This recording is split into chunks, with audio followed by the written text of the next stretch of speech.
the best moment, the biggest moment of the year. Speaking of things that are like a national holiday that shouldn't be, Groundhog's Day out, Super Bowl should be a national holiday. Confirmed.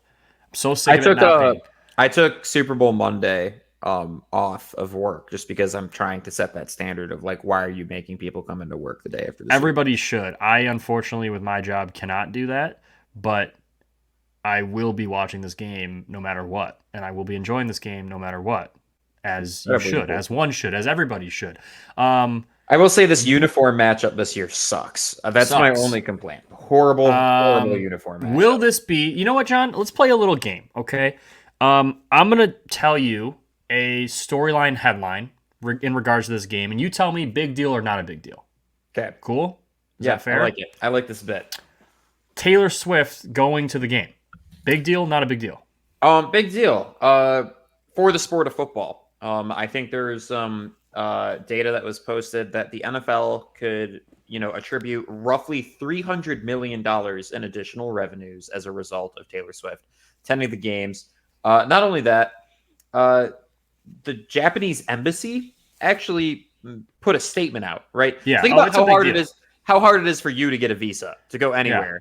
The Yeah. freaking embassy is like, yeah, we're gonna make sure that she plays her concert, and then in the 12-hour We're flight gonna she get her there. has, we're gonna She's get her gonna there. get there. Or we're gonna stop the game. We're gonna pause the game. I think it's a big deal too. Could be the most viewed Super Bowl ever, Might partially be, because of that. but higher Um, number of Swifties than average will be watching yeah. for sure. Okay, Big deal or not a big deal? Brock Purdy, um, being only in his second year, is the moment too big for him, or is he made for this? Big deal or not a big deal? Brock Purdy slander. not a big deal. All he has to do is his job. I am so exhausted of the Brock Purdy slander. I don't understand it. He is in his second year ever as a starter, and he was Mr. Irrelevant, and he is in the Super Bowl. I don't. And the argument of, well, he's the 11th worst player on that offense. So freaking what if he is? I don't know any Super Bowl caliber team where the quarterback by default has to be the best player on the team. That doesn't make any sense to me. But like every quarterback on earth benefits from having weapons in an offensive line. The 49ers have that. I am exhausted Fact. of the Brock Purdy slander. Fact. Um, Big deal or not a big deal? The Chiefs sound like they're going to have Jerick McKinnon back at running back, who was a Super Bowl hero last year, and they also have Kadarius Toney practicing. Big deal or not a big deal? Oh, I gotta divvy those up. Big deal. Big, not a big deal for Jerick McKinnon because I think Pacheco's the show stealer there, and I just think the diversity in the run game, the change of pace, is going to be good for KC. Though they really benefit off of that. Huge deal that Kadarius Toney is playing because he's going to steal reps from other people that are actually good at the sport of football. I think Kadarius Toney is going to make a play in this game that's going to help him win the Super Bowl, and I think people are going to be surprised and hushed. I I think hate that. Kadarius Toney is he is a home run hitter guy, and if he makes the play, That's if he true. makes the catch, he's a special player with the ball in his hands. Whether it's a punt return, whether it's a screen pass that he takes big, whether it's a double move that he has a huge play on, I think Kadarius Toney makes a play in this game that helps the Chiefs win this game. I'm just gonna say it. I think it's a big deal having both those guys back. Um, Big deal or not a big deal? Kyle Shanahan chokes in big games. Choked in the 28-3 comeback as the LC Falcons against the Patriots. Blew a 10-point lead against the Chiefs in the last time they played in the Super Bowl going into the fourth quarter. Choked against the Eagles. I guess you could count that as a choke. Maybe not. Choked against the Rams in the NFC Championship game. I'm saying no because I feel like they are exercising their old demons through this postseason. The 49ers, prior to this postseason, were not a team that could ever come back in the fourth quarter. They just didn't have it in them. I think their stats was like either like 0 and 33 or 1 and 33, something like that. And in back-to-back games, they looked like shit in the first half, and they found a way to come back and win games when they needed to. And look, old habits die hard, but it seems like those habits are dying. And I think that Shanahan, if he doesn't win this year, I really don't know what it's going to take because everything for this team has gone the way it needed to. Injury bug never got him that bad.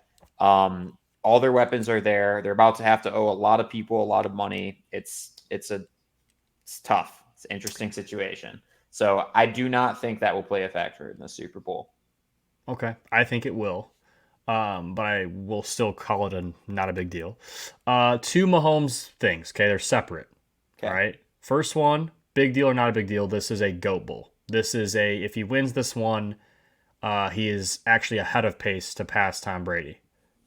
In terms of Super Bowl wins, playoff wins, statistically, numbers in the playoffs, like he is actually ahead in almost every category than Tom Brady at this stage in his career if he is to win this game.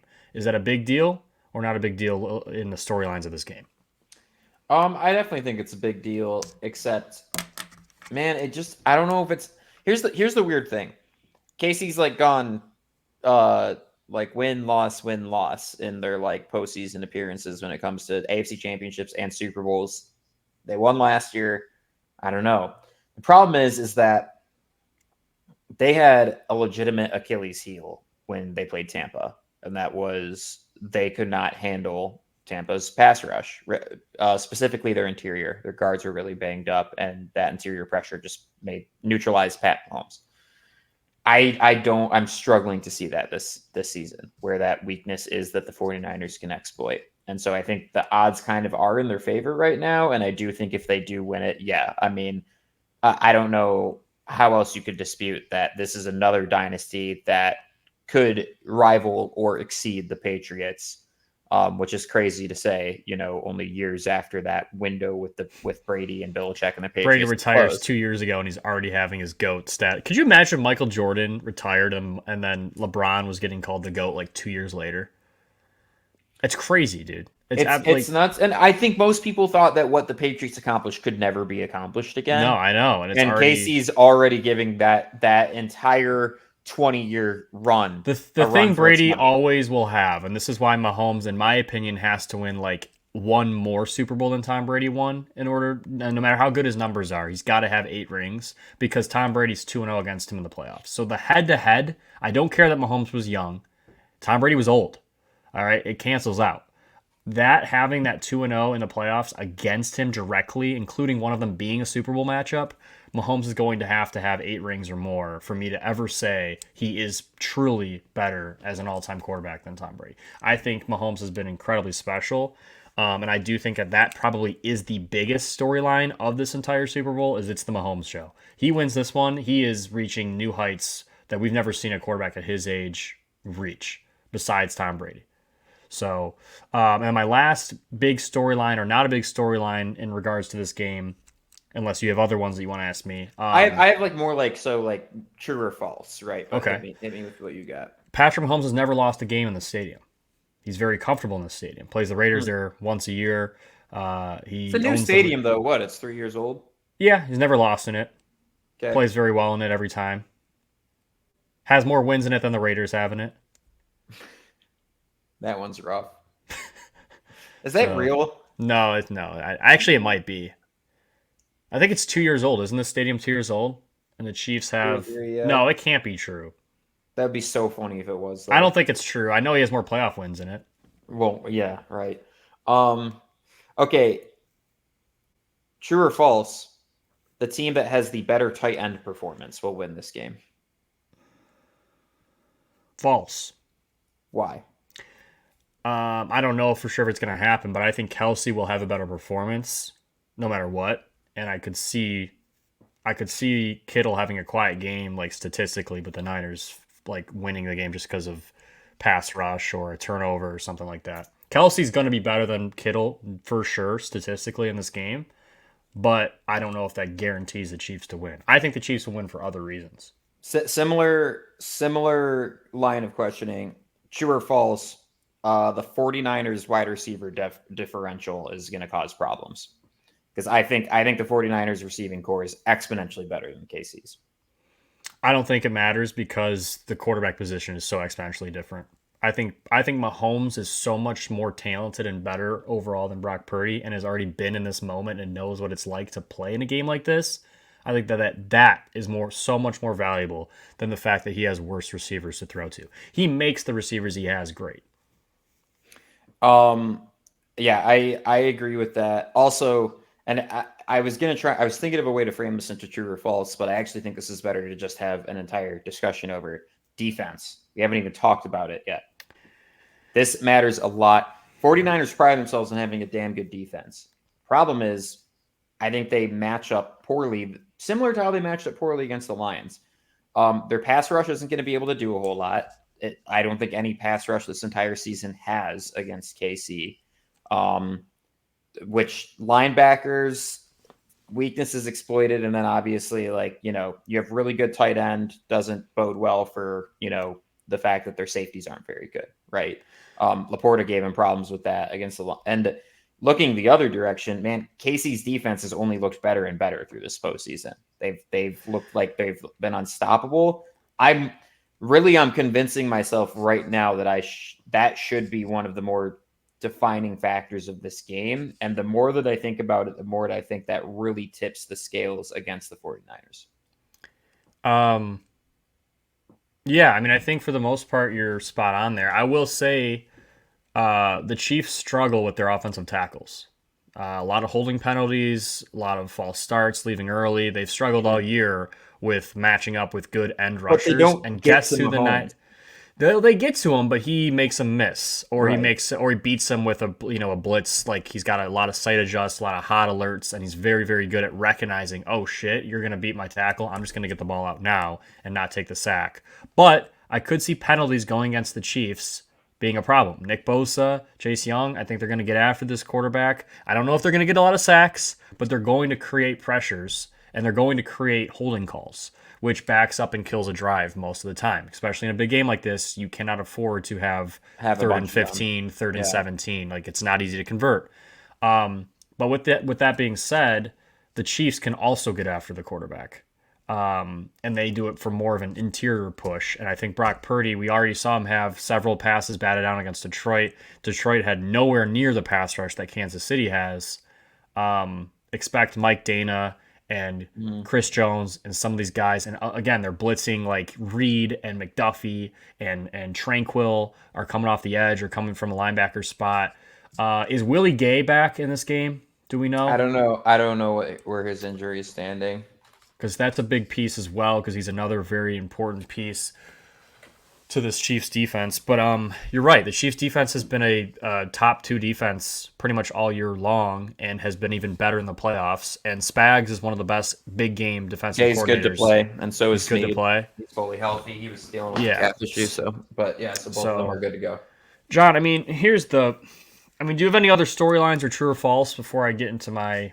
I don't think pick? so. I think I want to hear your thesis on where this game's going to end up, and I'll caution those listening. Mark's opinion is much stronger than mine on how this game's going to end up. I still can be convinced either way. So, let me see if I can sell you, okay? My goal from this take is to have John on this episode on air say that he thinks the Chiefs will win and to be confident about it. That's my goal, all right? So you tell me if I don't succeed in it, that's okay. If you want to pick the Niners, or if you're not confident, you're not sold, that's okay. But I'm going to try to sell you on this. The Chiefs have the second best quarterback, debatably the first best quarterback of all time on their roster. He's been in this moment before. He's done it before. He already has 2 Super Bowl wins, and he's Thanos. He's inevitable. Every time that you guys think that this guy's not going to win a game, he does. Let's look at some examples. Last year in the Super Bowl, who was favored in that game, John? The Philadelphia Eagles were. What happened in that game? Mahomes. This year in the playoffs, the Buffalo Bills at Buffalo were favored by 2.5 to beat the Chiefs. What happened in that game? Patrick Mahomes. The Ravens in Baltimore in their first AFC Championship game, hosting in a very long time, were 4.5-point favorites. What happened in that game? Mahomes. In this Super Bowl, the Niners are 2-point favorites in this game. What will happen? Mahomes. Okay, so that's the main storyline. Patrick Mahomes. It doesn't matter who's on the other end. It just so happens to be Brock Purdy, who has not been in this position before, who has a lot of pressure on him, with a coordinator calling the plays, with a head coach, Kyle Shanahan, who's also choked under this moment many times before. I don't see how you can possibly put your money where your mouth is on the San Francisco 49ers. Not only that, this defense in the Niners, they've gotten torched by the Green Bay Packers and Jordan Love. They've gotten torched by Jared Goff and the Detroit Lions. neither of which are nearly in the same stratosphere as Patrick Mahomes and this offense with Andy Reid as a play caller. You have Andy Reid, who's been a Super Bowl play caller. He's been there, done that. He's one of the best big game play callers in the world on offense. You have Spags on the defense, who's one of the best big game play callers on the defense. And you have a choke artist in Kyle Shanahan calling the plays for the 49ers, right? So the coaching advantage I'm going to give to the Chiefs as well. You got the quarterback, you got the coach advantage there. And then you have the defensive advantage. So far in the playoffs this year, the Chiefs have been the best defense in the NFL playoffs this year, and the Niners have struggled and had to come from behind against two teams from the NFC North that, let's be honest, I don't think are the same level of competition in a playoff game as the Kansas City Chiefs are. All that being said, with the fact that it's in Vegas and Mahomes has never lost in that stadium, he's played in that stadium more times than Brock Purdy, and the fact that they're the home team in this game and they feel like it's kind of their thing to lose, mixed with all of that, keep in mind, added motivation when Mahomes is an underdog. The guy is now, I think, 10-2 in his career outright as an underdog, where he literally wins the game. That's almost unheard of. How can you possibly pick against this team? I think my biggest issue, and we were talking about this before the games or the stream started, was I always am looking for like a matchup that is going to matter a lot, right? And I've been really good about that over the years on kind of saying, okay, based off of these matchups, this is how the Super Bowl might look, right? Talk about, KC and the Eagles and how their lines matched up, how their secondary is going to match up against KC's receivers, things like that. Same thing, Rams, Bengals, and and by the way, like what I do for my betting actually throughout the year is like a pool. It's like 10,000 points you get through the season. You play them throughout the year. And me betting a Super Bowl parlay out of the 5 or 6 years that I've done that has won me the pool twice out of like 40, 50 guys, right? Pretty solid payday. And so I'm in that same situation right now. I get a parlay correct. I'm in pretty good odds to actually, win that entire pool over again. And I'm just struggling to figure out what my thesis is for that. I will say, Mark, you made a lot of really good arguments there. I'm just struggling to see on the field how you're right. Statistically, shouldn't bet against Pat Mahomes as an underdog. Probably a bad idea. Andy Reid's been there. Mahomes has been there. This team has been there. Defense is lights out. I'm just struggling to see like where is that fault line in the 49ers or KC that is going to actually determine the outcome of the game. So I got to think on that a little bit more. But as we've gone through this podcast, I feel like it's really KC's defense that is all the things you said about Pat Mahomes, all the things that you said about Andy Reid, accurate. I see a situation in which KC gets up against the Niners, and unlike the last two playoff games, they can't claw back because KC's defense is playing lockdown, and it's something they can't overcome. I think that's the most likely scenario. With that, let's get to our best bets. I'm still undecided on who John, I think can is I going to ask win you this some game. questions before we get to our best bets? Yeah, sure. Regarding this game. I just want just yes or no, just normal, simple questions. Who do you think's more likely to turn the ball over in this game, Mahomes or Brock Purdy? I see Kadarius Toney to start the season. A pick six went off of his hands, so I don't know if it's fair to blame Mahomes. I think turnover potential is pretty equal between the two teams. You think that Brock Purdy's just as likely to throw a pick in his first Super Bowl ever as Patrick Mahomes is in his third appearance? Okay, I'll give it to you. Purdy's more likely to generate a turnover. Sure. Okay. Because I think, ball security is the biggest swaying. That's the number one thing that sways games is turnovers, right? You saw what happens to the Ravens. Which defense forced more turnovers this year? Do you know? Got to be KC. Mm-hmm. So that's another point there. Which defense is higher rated all year long and in the playoffs? I know KC for sure.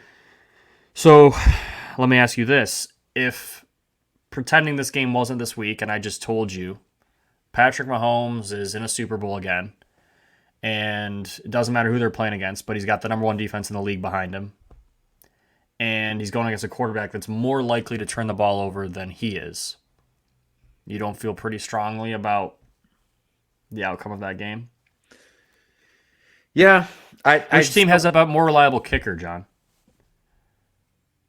Yeah, KC. Yeah, Moody's missed some big kicks in the last few weeks. So He that really doesn't has. worry you at all in a game that could be, it's a No, 2 point all these are spread. valid arguments. I'm just not. It's still just like it's a You know tight what game in the scares me, end. John? And this will bring you back to like, okay, You're yeah, like that's full fair. like villain monologue mode right now. I Oh, love I'm this. totally am Like, because I can't understand why anybody in the right mind. I can't understand. This is the only thing that scares me. Why are the Niners 2 point favorites? What do they know that we don't know? Why in a right. game that there's going to be billions bet on, where every bookie in the entire world, every mathematician, every guy like Drew behind the scenes that is a math genius, numbers crunching betting guy, has the Niners as a 2 point favorite? Why? What do they know that we don't know, John? Yeah, I don't know. I'll see if Drew That's what makes up a scares me. response or not, and if there's any reason for that, because I'd like to hear about it from an Because actual if I like recall, John, past last week's episode, perspective. I asked you blindly what you thought the spread would be, and you said Chiefs -3. Yeah, I thought Chiefs were going to be favored for sure. Yeah, so that's a big swing. You're saying it's because KC does not have as an explosive offense in the same way that the Niners would, but I don't even know if I agree with that, right? Because It's it's so it's true. The Chiefs have not been as explosive as they have been historically, right, and the Niners are more explosive. That's just a numbers thing. I don't necessarily know. I mean, I know explosives are another huge thing that leads to wins and losses. Like you could look at the two biggest stats are turnover ratio and then explosive plays in the right. NFL that leads directly to wins or losses. Obviously, there's some asterisks and some things that cancel out, but I don't know, man. I don't understand how a guy who's playing literally to earn a GOAT title can possibly be an underdog against somebody who is a second year last pick in the draft. People literally still cannot get behind the fact that Brock Purdy's a good quarterback. Right. Which, by the way, Mark and I obviously defend a lot. He is a good quarterback, That but Brock Purdy's a you good can't put quarterback. him in the same category as Patrick Mahomes, not in a game Yeah. like this. And if the Niners defense was playing like I've seen it play like when D'Amico Ryans was their coordinator, this is a different story. But they just got gashed the last 2 weeks. I Yeah. mean, you had guys on that defense that didn't even look like they cared. Chase Young gave up on plays, and that was in an NFC Championship game in the second quarter. Like I Right. don't, their safeties have not been good. The Very. Packers They've been very were bad. full of 22, 23-year-old receivers tearing them apart. I mean, Jordan Love, give him credit, had a hell of a second half of the season, but he was picking them apart at times. Hmm. I mean, let's be honest here. Laporta Right. on one leg picked this team apart. What do you think Travis Kelsey's going to do with Taylor Swift in the building? Yeah. Best bets. You ready? I'm ready. You All know right. what my best bet's going to be. I don't know if I've been ever more sure of a Super Bowl pick in my life. By the way, in my life in Super Bowl picks, I'm like 12-1. Also, we're gonna have to discuss this under over because I'm probably gonna pick both of them. But I'm going with KC. I'm rolling with it. KC covering. As a best Um. bet? Yep. So is that your that's like you're locked in, like I convinced you, or you're just doing that because you think they're covering? I think they're covering. You don't want to put Yeah. money line? Or are you going to take time to think about who's going to win the game? I still need more time to think about it. I think you've made a very compelling argument. I am much more convinced of Casey winning this game than I was an hour ago, for sure. Um, over under 47 and a half. I like the over personally on that too. I don't think I can do an over under just because I could see this being a defensive game. I could see it getting out. I could see it going either way. Um, I just hate betting an over under in a game like this. Two really good defenses, a huge stakes game. Obviously there's going to be. It's not a very high one. I mean, we're talking what? A little over three scores from each team, three touchdowns. I mean, Yeah, I don't know. I almost think I like the under. I I'm gonna mean, take some time to think. I'm gonna delete this. I'm gonna take some time to think on that too. I have to do a parlay for I this wouldn't do betting the pool. over under, John. I would if you're gonna parlay. How many legs are you looking to do a parlay? Like how many like do you need like a big parlay or you just need a few legs? Well, I think that's my only option is I have over under and I have the spread. So That's tough, dude. I mean, I would do like if you could, I would do like a first half spread, like Chiefs first half to no, can't do cover. can't do any of that. It's Really? literally just straight. Well then, yeah, I don't know. You're kind of playing with fire there. I don't know about over under. I do know the Chiefs are going to win this game, And if you think otherwise and you go in and you put money on the Niners, you're going to hate yourself if you're wrong, because it's like, why, how, like, why do I keep betting against Patrick Mahomes? Why do I think that this guy Right. is going to fail? I mean, I already told you the guy doesn't fail as an underdog. Very, very rarely. I think the only times he's failed as an underdog was against Brady. So it's like, all right, Checks out, right? Immovable object, unstoppable force. yeah, Um, Everybody, thank you for sitting through this episode, hearing Mark and I kind of review the season, how things went, where teams ended up. And then I think we just previewed the Super Bowl for like 30 minutes. And by the way, there's probably podcasts out there that are going to do it for like 3 hours. So there's plenty so to much talk stuff you about could talk about. speculating this game. It's going to be awesome. Hope you get, look, as Mark said, should be a national holiday. Don't know why it isn't yet. Enjoy times with your family. Enjoy the food that you're going to eat. Enjoy the betting. Enjoy the Twitter conversation, enjoy all of it, because this is the last time you're going to see professional football for about 7 months, 6 months. So a lot of fun stuff to discover and talk about in the off season. Obviously, tampering period comes up in March, draft after that, all of that good stuff. And we are going to do an excellent job covering it because we have only improved in the last year. And really, the draft was our breakout as a podcast. I think had the most eyes on this podcast and on the content we were putting out ever was last draft, and we are going to top it this year. I can assure you of that. So thank you again, and enjoy your Super Bowl holiday. Hopefully you can take off work on Monday, recover a little bit, because you guys deserve it. Peace. Take the Chiefs. Peace.